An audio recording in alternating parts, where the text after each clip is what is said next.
Bonjour à tous les béliers, lune en bélier, ascendant bélier, bienvenue sur votre horoscope du mois de juillet. Un mois de juillet qui va être intense. Toujours Saturne, Neptune qui sont arrivés chez vous et qui ont commencé à vous déstabiliser au niveau de votre manière d'aborder le monde, au niveau de vos positionnements, au niveau de votre entourage. Vous allez avoir l'opportunité de réactualiser ce transit parce que les deux planètes, à la fin de l'année, vont quitter le bélier, revenir un temps dans le poisson. Et durant ce laps de temps, eh bien, vous allez ressentir un souffle d'air pur qui va permettre une réactualisation positive. C'est le moment, bien entendu, de se poser les questions de ce qui est essentiel pour soi. Avec Jupiter qui est passé en Cancer, dans votre secteur 4, la maison, la famille, l'immobilier, la stabilité, le besoin de sécurité. Toutes ces thématiques vont être à l'honneur pendant à peu près un an pendant lesquels on peut chercher une maison, déménager, fonder une famille, se retrouver en famille, resserrer ses liens familiaux, ou alors complètement décider autre chose, de partir, de s'expatrier, de changer complètement ses référents. Pourquoi? Parce que lorsque Jupiter est rentré dans le Cancer, il formait bien sûr un carré à Saturne-Neptune dans votre signe du Bélier. Alors forcément, ça va poser la question de je continue ma vie telle que je la vis actuellement ou est-ce que je casse tout? C'est un signe qui va être très sollicité durant ce mois de juillet. Pourquoi? Parce que Mars, votre planète, se trouve en Vierge tout le mois de juillet. C'est le signe, bien sûr, du travail. C'est le signe des collaborations. C'est le signe de la santé. C'est le signe du sport. C'est là où je vais avoir envie de m'exprimer. Comment être en meilleure forme? Comment améliorer ma qualité de travail? Et si il y a des manques, s'il y a du harcèlement, s'il y a aussi un défaut, c'est-à-dire vous n'arrivez pas à obtenir un cadre de travail qui vous remplit, qui vous nourrit, eh bien, vous allez envisager à court ou moyen terme un départ. Alors, c'est à prendre avec quand même des pincettes parce que on rentre dans une période un petit peu difficile, 2025-2026. Mais ce Mars en Vierge va faire que vous allez être beaucoup plus offensif dans votre travail, beaucoup plus décidé. Vous allez avoir une assurance que vous ne connaissiez pas. Et lorsque Mars va arriver en conjonction au nœud sud à la mi-juillet, eh bien, vous allez vous imposer avec énormément de détermination. À ce moment-là, vous allez retrouver des choses du passé, peut-être des personnes du passé, peut-être des situations de votre passé qu'il faudra de toute façon nettoyer, expurger, quelque part même exfolier. Nous avons le soleil en Cancer, qui illumine bien sûr la maison 4. Toutes les problématiques de la famille, on peut faire des barbecues en famille, recevoir de la famille, aller dans de la famille. Il y a beaucoup d'échanges familiaux au mois de juillet. Nous aurons un point important, Vénus qui arrive le 5 dans le Gémeaux. Elle est dans votre secteur 3.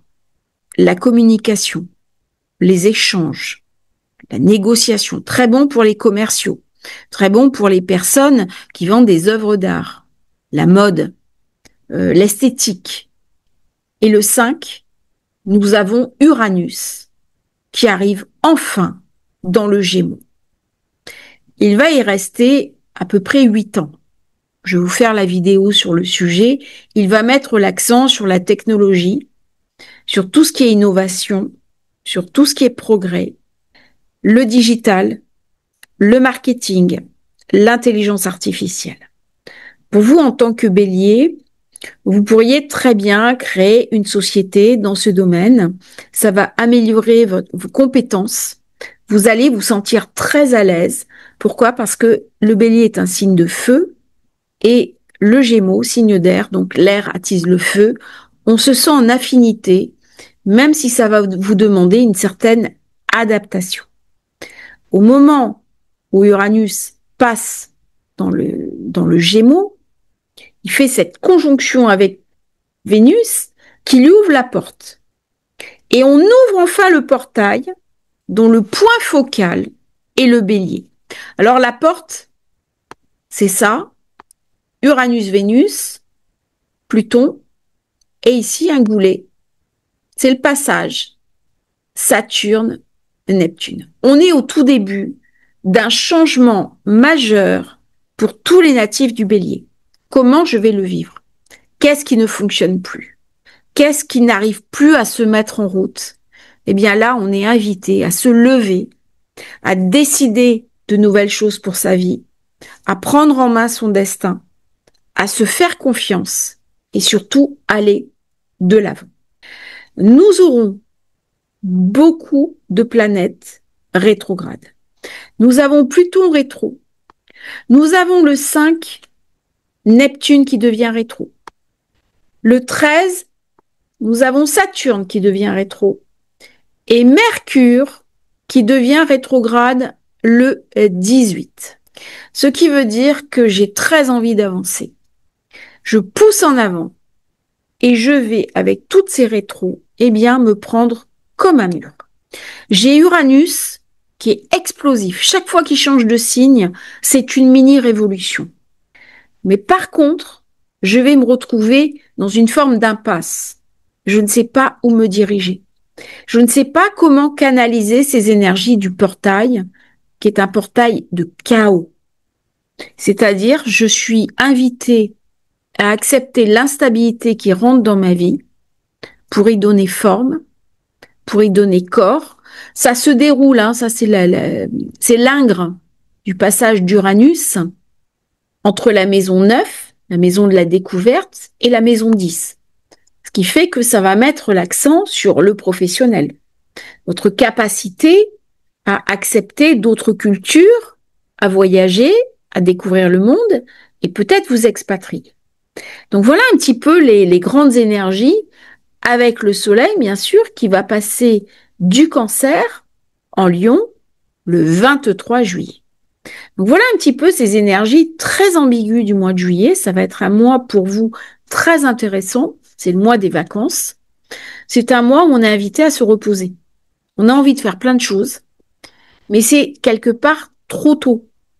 Donc prenez du recul, prenez du repos, prenez soin de vous, occupez-vous de votre famille, et c'est le moment aussi d'intégrer ces nouvelles énergies qui arrivent. Ça peut pas se faire de but en blanc. Donc cette carte, c'est la carte bien entendu d'Uranus qui passe en Gémeaux. On va regarder maintenant la carte suivante, qui est la pleine lune. Voilà, 10 juillet, Capricorne. Ça met l'accent bien sûr sur la maison 10, le travail, l'élévation, la concrétisation de mes ambitions. Si j'ai envie d'acheter une maison, si j'ai envie de créer une famille, eh bien, il faut que je mette en place une structure, mon travail, mes ambitions, ma réalisation. Avec Uranus qui va passer dans le Gémeaux, on va tous être invités à repenser différemment notre relation au monde. Dans le Taureau, il a abîmé les finances. Il a abîmé notre relation au matériel. Dans le Gémeaux, il va se comporter complètement différemment. Pourquoi? Parce que Mercure est son messager. C'est son octave inférieure. Il y a donc une espèce de puissance, d'énergie qui va être amenée aux natifs du Bélier et vous allez le sentir dans les 10 premiers jours de juillet. Nouvelle énergie. Alors que là, vous êtes peut-être un peu fatigué avec Saturne-Neptune qui ramène justement trop de déstabilisation. Alors cette pleine lune qui est assez intense, qui met l'accent bien sûr sur le secteur 4, la famille, la maison, l'entourage, s'il y a des travaux à faire à la maison, on va le faire. Par contre, on va prendre des décisions. Ça va être une très bonne époque pour trancher avec des personnes de notre famille qui n'ont plus leur place. Très bonne époque pour décider de se stabiliser. Par contre, ce qu'on voit, c'est comment ce triangle, cette porte d'ouverture est décorrélée de la pleine lune. Donc il y a quelque chose qui m'est montré, mais je n'arrive pas encore à le mettre en œuvre. Du coup, je peux me sentir en difficulté. Je peux me sentir désabusée. Faut pas oublier que Chiron est toujours dans le bélier. Donc du coup, ça amène de la fatigue, ça peut amener de l'insatisfaction parce que je n'arriverai pas à concrétiser mes ambitions. Par contre, Mars qui est en Vierge, lui m'invite à travailler. Alors, le mois de juillet, c'est un mois où normalement on se repose. Mais là, Mars, dès qu'il est en signe de terre, il a besoin de mettre en place une structure.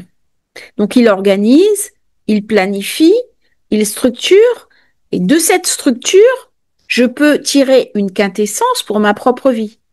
Peut-être que je vais incarner à la rentrée. Peut-être que j'incarnerai le mois prochain ou dans les mois à venir.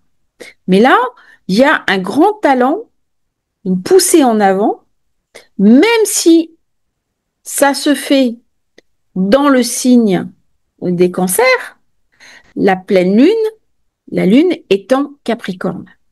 La terre et le feu s'entendent très bien ensemble. Et Mars, en plus, est en signe de terre. Donc là, si je regarde bien, quelque chose qui m'est amené de positif. J'aurai déjà Neptune rétro, Saturne qui s'apprêtera à devenir rétro. Donc j'ai un espèce de recul. J'ai une maturation nécessaire. J'ai une obligation de réflexion. Comment je vais me repositionner par rapport à ce monde en train de changer? Quelles décisions je dois amener dans ma vie? Quelles actions je dois mener? Parce que les configurations du mois de juillet sont des configurations d'action. Même si j'ai ces rétros. La rétro n'empêche pas d'agir. Simplement, elle me demande de revoir la manière dont je vais poser mon action. Et c'est comme ça que j'aurai la bonne réponse. Pourquoi? Parce que j'ai hérité de Chiron qui est la douleur, et toujours chez moi, hein, pourrit un peu la vie des béliers, fortiori avec Saturne-Neptune. Donc c'est lourd comme ambiance. Moralement, psychiquement, énergétiquement, c'est un peu lourd. Et là, je suis invitée à aller au-delà, à guérir Chiron. Et la guérison de Chiron se fait comment? Ce petit aspect Mars-Mercure. Mercure qui gère Vénus, qui gère Uranus, et Uranus avec Pluton. C'est-à-dire, c'est la transformation. Et c'est par cette espèce d'alchimie intérieure de saute-mouton, de Mars, l'action au-delà de mon sentiment d'impuissance. Si je suis dans la procrastination, si je suis perdu, que je ne sais pas où aller, si je ne sais pas quoi faire, Mars rentre dans une forme d'impuissance. Et cette impuissance va être douloureuse pour le bélier que je suis, qui a besoin de se réaliser dans l'action, dans la projection, dans la poussée en avant que je peux porter. Voilà un petit peu cette pleine lune. On va regarder maintenant à la fin du mois la nouvelle lune, où là j'aurai bien sûr Mercure qui sera devenu rétro, le 18, important pour toute la fin du mois de juillet. Alors c'est pas évident parce que c'est la période des déplacements, des vacances. Je pense qu'il va y avoir des retards de train, des retards d'avion, des perturbations, des problèmes dans les hôtels, des réservations perdues pour tous les signes. Je ferai une vidéo là-dessus. Mercure rétro. Voilà, comme ça c'est dit, c'est fait. Et cette nouvelle lune, elle se déroule dans le Lion. Et elle fait une opposition à Pluton. Ça, c'est intéressant. Et ça va activer, bien sûr, tous les signes de feu. Tous les signes de feu vont vivre un peu cette opposition. Par contre, bel aspect, avec Neptune, Saturne. Mercure, signe de feu. Donc ça va me ramener de la puissance. Par contre, au niveau travail, il est possible qu'il y ait des conflits de personnes, des conflits avec des femmes, des gens qui sont jaloux, des critiques, des animosités. Et donc, il faudra faire attention durant cette période parce que la santé sera un petit peu plus fragile. Je pourrais être facilement contrariée et je ne serai pas beaucoup soutenue dans mon propre travail. Par contre, cette nouvelle lune se déroule en maison 5, la maison des amours. Donc, durant cette période, je peux rencontrer quelqu'un, je peux tomber amoureux, je peux avoir une passion. Au départ, ça commence sur un plan érotique, c'est opposé à Pluton. Et puis après, eh bien, ça va se remettre en place. Si on regarde la nouvelle lune elle-même, c'est en zone 7, ça va mettre en avant le couple, le relationnel. Mais pour vous, les béliers, c'est dans votre secteur 5. Donc tout ce qui est amour, tout ce qui est affect, peut être une très jolie rencontre. Donc c'est une carte qui est assez affective. Ça n'a pas été très courant cette année.